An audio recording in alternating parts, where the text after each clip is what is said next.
Welcome to the latest MoneyWise Quadcal podcast. I'm George, your host, and I'm delighted to be speaking to Emma Mogford, Fund Manager at Premier Miton. We met a few weeks ago and had a fascinating discussion on various topics, and I'm hoping to capture some of that within this podcast today. So welcome, Emma. And to start with, could you share a brief overview of your background and career journey? Thanks, George. Yeah, delighted to be talking to you today. Yeah, it's been fantastic. I've been at Premier Miton for 4 years now, running the monthly income fund, which is a classic UK equity income fund, and we've done well. We've beat the peer group each calendar year that I've been running the fund, and that follows on from some good performance I had running the Newton Higher Income Fund. So I was at Newton for 7 years prior to joining Premier Miton, and as I said, for those last 3 years running what was the Newton Higher Income Fund and subsequently changed names to the BNY Mellon UK Equity Income Fund. And yeah, we had first quartile results while I was there. So I've very much been a sort of UK income manager through my career. Before I was at Newton, I was actually at Neptune, another kind of income powerhouse, where I ran the Neptune UK Higher Income Fund. And while I was running that, I was actually the youngest fund manager ever to get a triple A Citywire rating. When I was 28. Gosh, yeah, that feels like a long time ago. Yeah, so it's been, it's been a fantastic career of predominantly UK focused funds, some kind of good performance, lots of different influences and different people that I've worked for. You might presume that does it come on the back of a degree in finance or economics. I actually studied zoology at university, and my dissertation was on the intelligence of rooks. I was looking at rooks versus chimpanzees and the kind of precursor for tool use, which is a mile away from what I do there. But I think it kind of underpins, part of what I love about the job, which is very research based.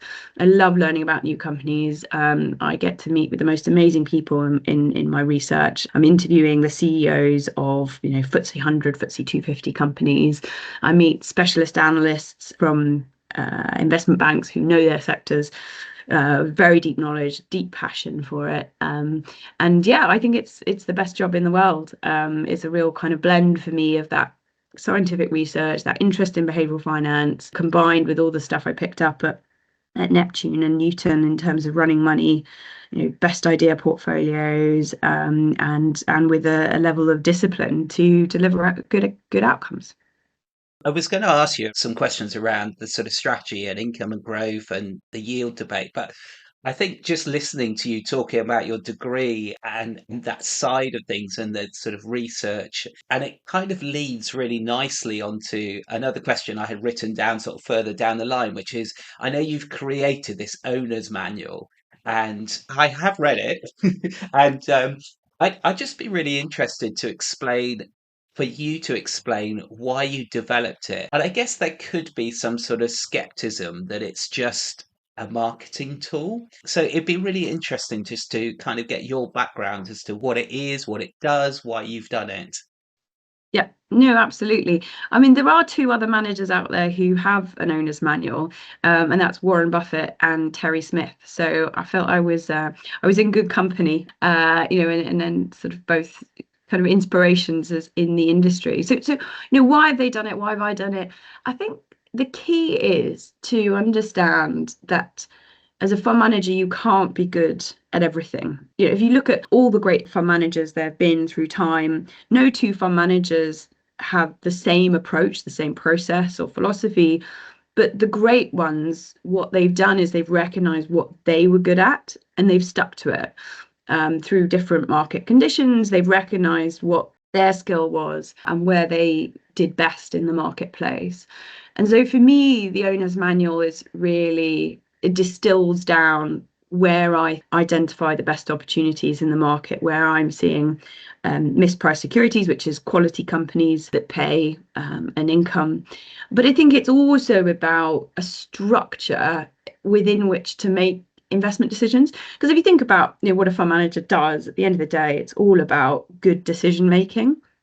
And actually, it doesn't matter what field you're in, good decision making in the face of a great deal of uncertainty happens within a good framework, because we're all subject to behavioral biases. And so to write down these disciplines of how I construct a portfolio meant that I had something that I would be, proud to stick to. And as I said when I joined Premier Miton, in a decade, I want three things. I want to have outperformed the market. I want to have delivered a good dividend yield to investors. But I also want to be using the same owner's manual that in 10 years' time as I do today, because I think it's the next level. It gives clients transparency, and it means that when I outperform, clients can have much greater comfort that I can outperform again, because it's come from this clear process. And it's interesting that you say, was it a kind of a marketing tool or a marketing gimmick? I'd never thought about it like that. If anything, I kind of went the other way. I was like, oh, if anything, I'm giving away too many of the secrets, right? I should have copyrighted it before I published it. But I think that's part of the future of active fund management, is we have to commit to a higher level of transparency for our clients. It's not just good enough to outperform. We need to be able to show where that outperformance is coming from and why there's longevity to that skill and that added value. I want to unpack about confirmation bias, which is kind of one of the things you talk about within the owner's manual. But before I do that, I kind of want to flip to a couple of other questions, which you've touched on one of those a little bit, which is this debate with active management and how you need to be more transparent, and how I guess there's greater challenges, isn't there, for active management? And I think if you look at academic research, you can pick up anything that really says that active management doesn't consistently add value. And therefore, you get this drive towards passive. Now, whether that's different strands of passive, but you have that kind of real sort of move towards that. And I guess as an active manager, how do you view that? And how would you kind of respond to that line of thought that active doesn't work? Mm. Yeah, well, look, I think it's a fair criticism, and certainly there is data that backs up that, which makes it hard for clients, for advisors, when they're thinking about whether to allocate to active and passive. But I think there are two key things that are being overlooked. The first is that there's a great deal of variety within active managers, and there are good active managers who have proven skill, who have outperformed time and time again. I'd like to think that I'm one of them. This will be my seventh year of outperforming the peer group in 2024. So I think if you can identify skill, then there are active managers out there who can deliver superior returns after fees. But I think there's another element, which is that there are certain market conditions which are easier for active fund managers and harder. So if you think about it, when the largest the largest stocks within an index are outperforming, it's unusual for active fund managers to have an overweight position in those stocks. For example, in the UK, we've got AstraZeneca, HSBC, BP, and Shell. They're, very large weights within the FTSE All Share. And so when those stocks are doing well, it's very hard for active fund managers to outperform. In the contrary, there are periods of time where an equally weighted index outperforms the index. And that is to say that there are lots of stocks in the index which are doing well, and lots of them that are doing better than the largest 10 or 20. Now, that was the case between 2009 and 2015.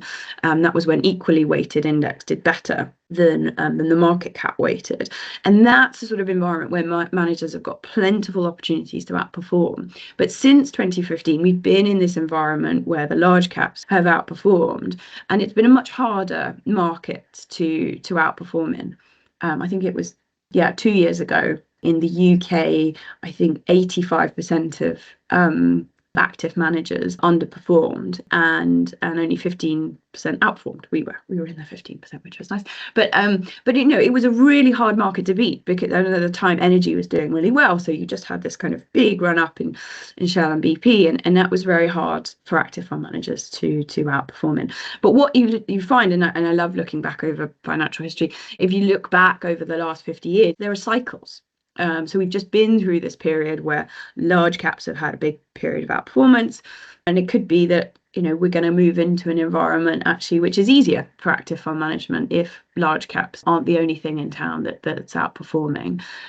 So I do think that active management has its place. I'm very proud to work at Premier Miton. We pride ourselves on delivering alpha through original thinking, very different to a sort of, oh, we're a benchmark plus a bit type of approach. This is very much kind of, we don't start with the index, we start with a blank piece of paper, we build a portfolio up on where we think we should allocate capital.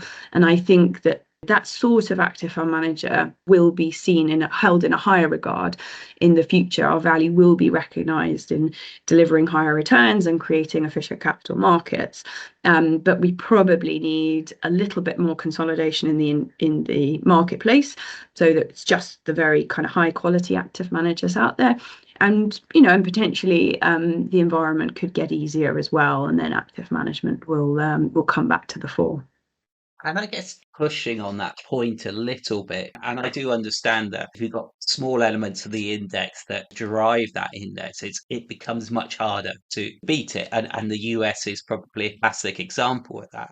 But the other focus that passive tends to put in is cost, and cost almost becomes the primary focus. So you get this feeling that Consumer Duty is all about cost. I feel it's about value. And I always think with fund management, that's really hard to do is how do you demonstrate value within an active strategy? Yeah, no, and it's a great question. I think it's still hard for people to kind of to weigh up that cost benefit. Of course, when you retire, the only thing that matters is the size of the pot, right? Not how much you paid in fees. But of course, ahead of time, it is hard to distinguish between the skilled managers who, hopefully a good active manager will do maybe 2% ahead of the benchmark. So if you're paying 1% in fees, you're still getting an additional return, which compounds over time. 1% doesn't sound like a lot, but actually, you compound that over 10 or 20 years, and that makes a really big difference to the size of your retirement pot. But I think that, as an industry, we need to be better at demonstrating those who have skill and proving that we can do it. And that's hard because you have to show it over a long period of time, or we have to show a greater, come back to this transparency point, potentially we have to show even more data to clients so they can see, are we getting decisions right? It's not just about, is the performance good, but are our buy decisions right? Are our sell decisions right? Because it's that sort of data which now is increasingly being shown to differentiate the skilled managers from the less skilled managers. And so then I think that advisors can say, actually, we've got a good degree of confidence that this person is a skilled manager. There might be some markets they do better in and other markets they do worse in, but in a diversified portfolio, if we can see the skill, then we're willing to pay, what is ultimately going to be, a small cost in the long run if those managers can consistently outperform. And then the last thing I'd say on that, is we haven't had a market crash for a while, right? I mean, I'm not really sure I would count COVID as a crash because the market recovered so quickly. And I think the value of active managers and also of advisors, and of course, Consumer Duty is looking at the fees advisors charge as well, the value that's added to clients by holding their hand through the volatile periods like the global financial crisis, that's what can make a huge difference to people's savings in the long run. And so I think value will come back to the fore, in more volatile periods. Just touching on one of the points you said there, you talk about being more open on what goes right, what goes wrong, and publicizing it or at least allowing that data to be freely available. Is that something that you freely do? How do you approach that? Yeah, so in the owner's manual, we committed to always giving clients three pieces of information that we think is critical to being able to see that we are doing what we say we do. So the first is that we invest in companies which have a yield above the minimum dividend yield. So we will show you the stocks in the portfolio on what's called a histogram, so you can see, how much of the portfolio is in yield with a dividend yield of 2 to 4, 4 to 6, 6 to 8, 10 plus. And what you'll typically see is that the majority of the fund is in what we call the income sweet spot, which is things with a yield of between 2 and 8%, which is where we think the best total returns available. But it means that you can see, we're not investing in growth stocks. We believe that we're income investors. So we think our core competency is in core income investing. And so that piece of evidence prevents style drift, or, it shows that clients can see we're not suddenly decided that we're growth managers overnight or deep value managers. So number one is the dividend yield. Number two is that we disclose our holdings, all the holdings and all of the weights. And then that gives people evidence that they can see a number of other disciplines, such as that we have target weights. All of our holdings fit into 4 of our buckets of repeating patterns. And just, they can see everything that they own. And we think that's an important level of transparency. And then the final thing is turnover, because I think it's one thing to say you're a long-term fund manager, but it's another to actually deliver that and show that turnover is consistent. So we say we've got a 3 to 5 year time horizon. If you have a 5 year time horizon, your turnover would be 20%. That's just maths. And if you have a 3 year time horizon, your turnover would be 33%. So you would expect our turnover to be somewhere in the 20 to 33%, which it has been. And we think that's a good piece of evidence. And it is a contrast to some of the other managers in the UK equity income sector who have 100% turnover in a given year. And that's fine. And, for those people, they have to have an even greater level of skill than I do, because you have to offset quite high transaction costs. But that's fine. It's just that the client needs to understand that is the approach, and that manager thinks that they have skill in moving around the market more quickly. So I think those 3 things are critical. I'd love to see that transparency across the piece. I'll be honest with you, the transaction buys and sells is fascinating. There's a company called Accenture Analytics who now they're selling their product, and that they want fund managers like myself to buy the product, to use it to improve their decision making. So it would give me kind of feedback on kind of good results and bad results. And it would also give me data if I was good and I wanted to share, I was willing to share that data. It would give me some data I could share with clients to say, look, this is how good I am at making decisions. But I think until we have something that's comparable across the industry, I don't necessarily, I don't think it's helpful yet to share with clients and say, oh, well, this number of my buy decisions I get right, and this amount of alpha I get from my buy decisions, until there's a proper comparator, because I'm not sure the industry is quite ready for it, and it needs to be comparable. You need to be able to compare one manager with another, apples and apples. Otherwise, it's just going to add a level of messiness, and we want to add transparency, not complexity. Because that was going to be one of the questions I was going to ask you, was really, sometimes they kind of set that benchmark, don't they? They say, oh, an active manager should get about 66% right. But, what's right for one might not be right for another. And I guess that's just so hard to work out whether you've got it right or wrong, isn't it? Well, there's some really fascinating emerging research in this area, which I really like to read about. And I think one of the things about being a fund manager is you have to be constantly evolving, constantly improving. It's about, lifelong learning and getting better. So some of the data that's coming out that I think is fascinating is that good fund managers are good at getting their sell decisions right as well as their buy decisions. There's not as good a correlation between people who get their buy decisions right could be delivering good results or bad results, but people who get their sell decisions right are more likely to have positive alpha. So that was one fascinating thing I found.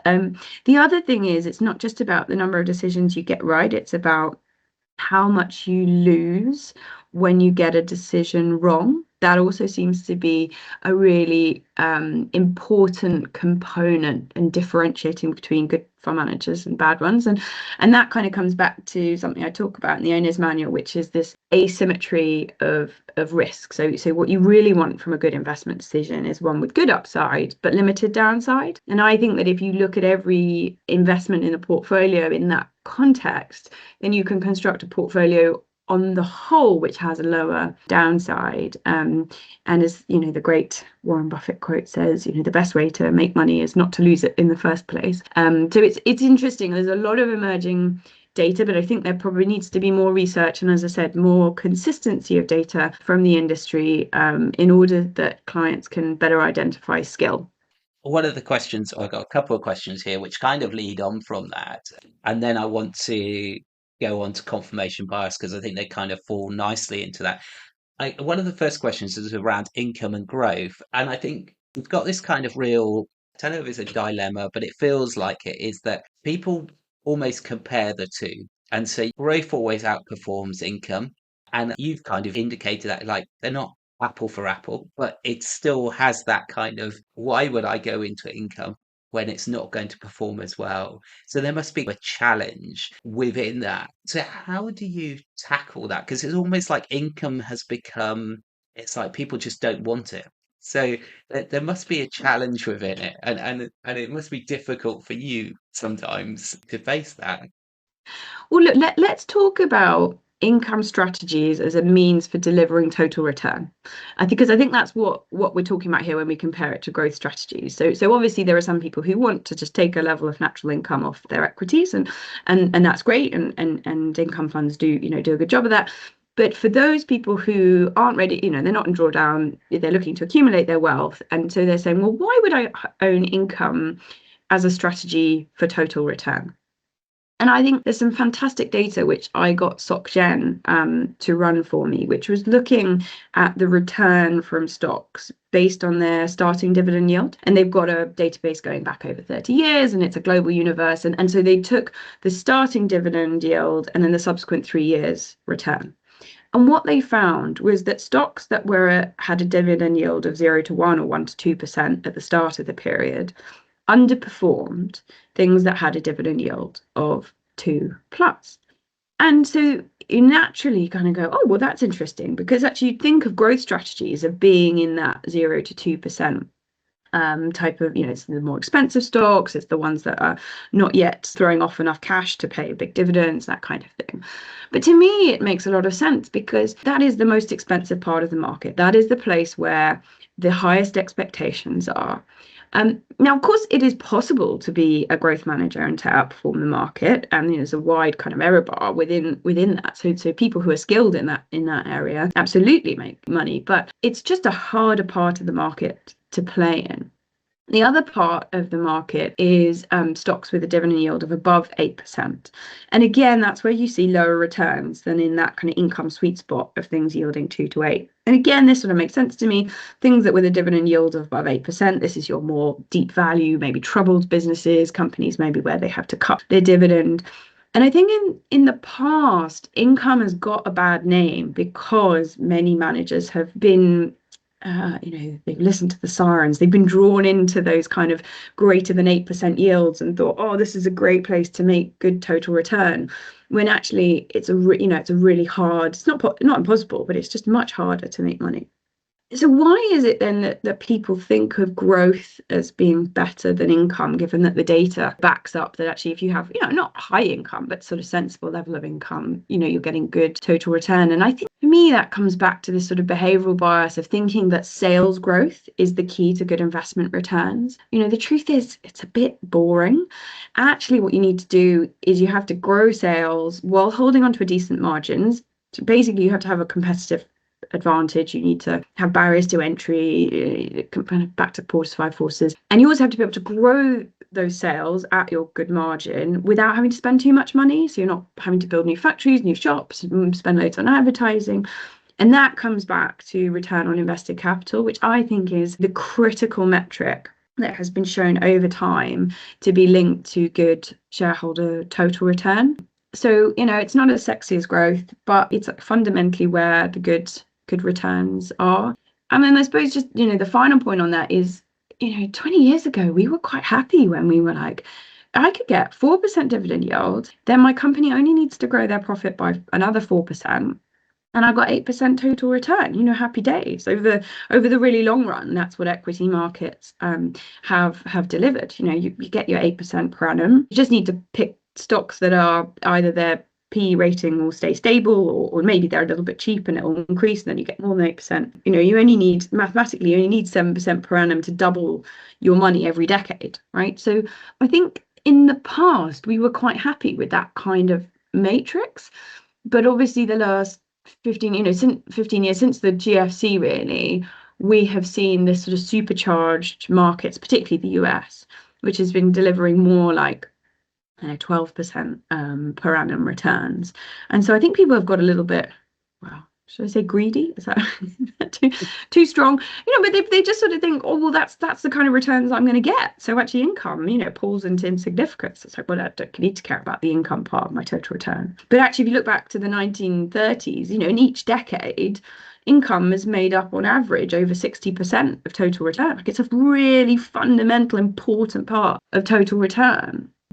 So I think that we're kind of missing something at the moment. We've sort of forgotten our long-term history, and we've sort of been drawn into this lovely environment of the last 15 years where the rating on, I think, since the end of the GFC, the rating on the US market's gone from 11 times to 26 times. And that's brilliant. And we've had fantastic returns, but can it do it again? That's much harder to see. So I think income comes back into a bigger proportion of people's total return. And in that sense, we'll be looking at income strategies going, yeah, it's a no-brainer. It's great. It's interesting because I guess we're kind of in that sort of scenario where I kind of remember the 90s where you were getting double digit returns. So you were getting over 10%. And most people were happy with that until they realized that other parts of the market were giving significantly more. So there's kind of that understanding, isn't it? Different parts of the market perform differently, and we just can't assume that that always happens. But one of the things you talk about within yields, and I'm quite interested in this, is the idea of a yield or a dividend is that what you want to have is a growing dividend. And some people, I know that you talk about this band between 2 and 8%. And there is an argument that if the higher you go, the poorer value a company is. And I mean, I'm not an expert, so hopefully you can explain this to me. But if you've got a yield of 8%, that to me might be coming into a company that might just be unable to grow anymore, but can just throw off a massive yield. Therefore, it feels like that brings in additional risk. So the argument, I guess, is that to get a good yield or a total return, however you want to look at it, you've got to have an element of poor companies throwing off large dividends to push that return up. Look, I think there are three sorts of income funds in the market today. And I think the ones which are much harder to make money from are, in category three, which is a high yield and low growth. And as you say, it's in that area of the market where things are yielding 7, 8+%, where it's hard to grow the capital, it's hard to grow the dividend. And I think managers who try to do that have got trapped into processes which are detrimental to total return. So if you said to me, Emma, I want 5% growth in the dividend every year infinitum, then I say, yep, fine, definitely I can do that. I can just keep buying things with a slightly higher yield. I can buy things the day before they go ex-dividend and sell them the day after. There's lots of strategies you can do to deliver on the yield, but unfortunately, a lot of those strategies are negative for your total return. And so they don't tend to have longevity. And we've seen a number of managers sort of fall down, having these false promises. So I think high yield is hard to do sustainably. So then I said there's two other options.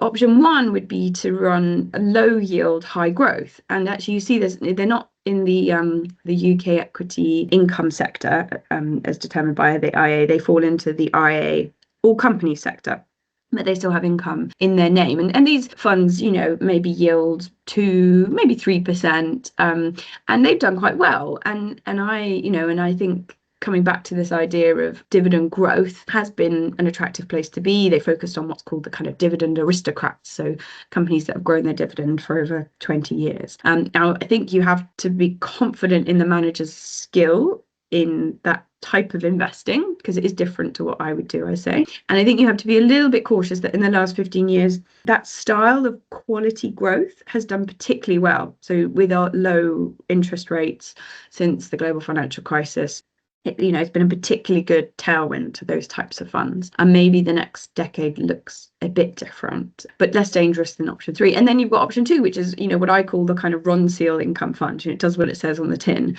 We find good companies with a reasonable level of income in that income sweet spot, which can grow their dividends over time. And that's where we think the best long-term total return is.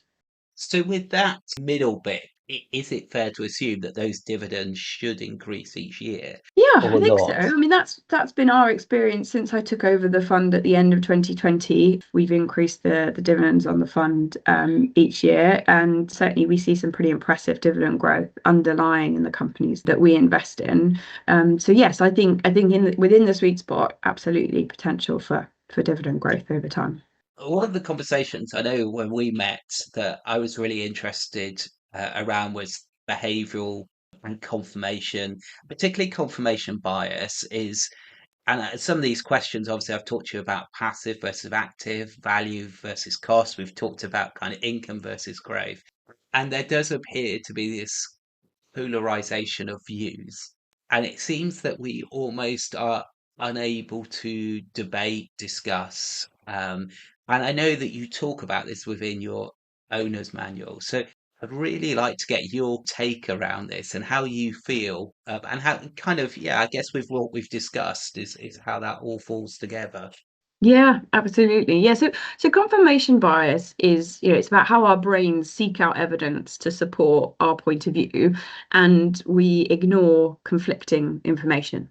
And it's a big problem in investing, right? We should seek out both sides of the argument. We should weigh up the facts. We should assign probability weighting to the different outcomes that could potentially occur.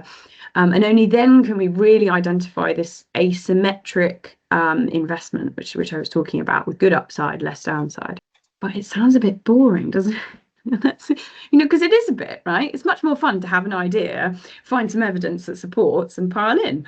But you can't do that with other people's money. You probably shouldn't do it with your own, but at least with your own money, you can say, "Oh, I'm going to have a bit of fun as well as make some investments." But it is a problem, and it is something where you have to think about how can I construct structures so that I do more of the boring stuff and don't get swayed by what kind of feels fun. I mean, I think one of my favorite facts about confirmation bias comes from an entertaining book by what do you call her? She's a champion poker player, Annie Duke. Where you get bracelets and stuff. I forget what it's called. Anyway, she's very impressive, and she's written a book called Thinking in Bets, and it's about this idea of thinking in probability weighted outcomes.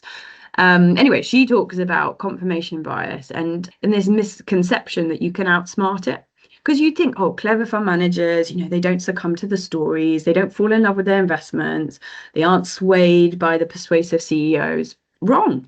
IQ has actually been positively correlated with seeking out an increasing number of arguments to support your belief. And the only way to overcome it is through structure, process, discipline, and not making decisions too quickly. The old kind of Kahneman and Tversky's thinking fast, thinking slow, this idea that our brain has two different types of thought process. And when we think quickly, emotions have much more influence. Whereas if we take our time and we always, we always sleep on our decisions, it's never a kind of decision in a day. It always, takes a few days or more to conclude on things, just so that we don't succumb to those sorts of biases.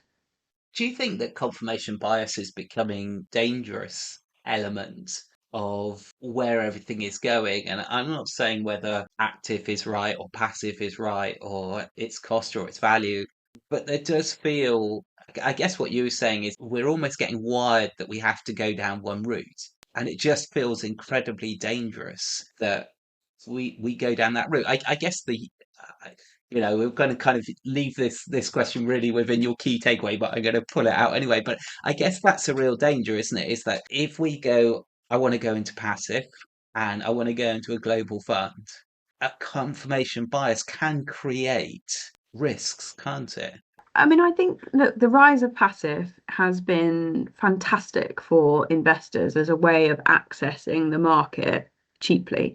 And let's not forget, 20 years ago, it was quite difficult to buy the market, and just to get access to beta.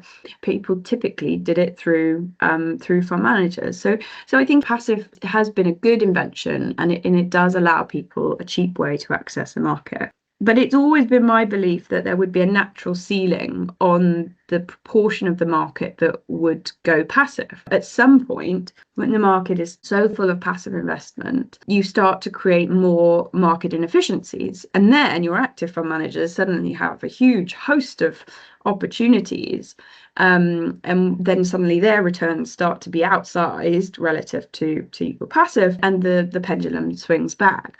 I think we're pretty close. I think if you look across the market inefficiencies, particularly in the UK today, but I hear from my colleagues in other geographies that it's the same elsewhere. It feels like we are setting ourselves up. There are some pretty big price disconnects today, and we are about to see the age of the active fund manager to come back, and the pendulum swing back a little bit the other way, because there are these opportunities.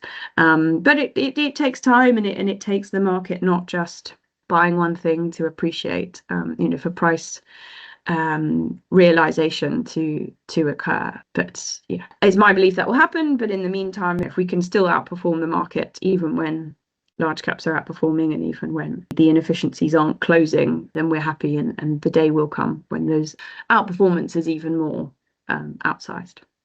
Again, going back to confirmation bias, and I think you kind of touched on it, and I guess it's to do with the owner's manual to some extent, and also having the three areas that you're tested on. I know when I was first setting up portfolios, I guess one of the biggest challenges was you would meet a fund manager, you would love their story, and then you'd almost like, oh, I've got to find everything that will now enable me to buy that fund. So we all have that. So how do you avoid hearing that story and just searching out for something that says, yeah, that is the right one, or I am right in what I do? Because there is that. I mean, to some extent, you have to believe in what you're doing, because otherwise you wouldn't be. So there has to be a little bit of element of confirmation bias, doesn't there? Because if you didn't believe in what you were doing, then you wouldn't be where you are now. But how do you approach that with the way you manage what you're doing? No, absolutely. And look, it's very deep seated. If as humans we didn't have self-belief, we wouldn't have survived very well in the kind of the caveman days. It was part of the fight, or keeping the fight going to the battle to survive. You have to believe you're doing good. But I think that when it comes to portfolio construction and allocating capital for the best potential total returns, it sort of just comes back to being a bit boring and saying, right, we'll meet the CEOs. And of course, the CEOs of FTSE 100 and FTSE 250 companies are amazingly charismatic people. That's how they got to these positions. But we meet with them and we gain information. But in order to not be swayed by the story, you have to also seek out the bits of information that compete. And so we try to construct a balanced argument,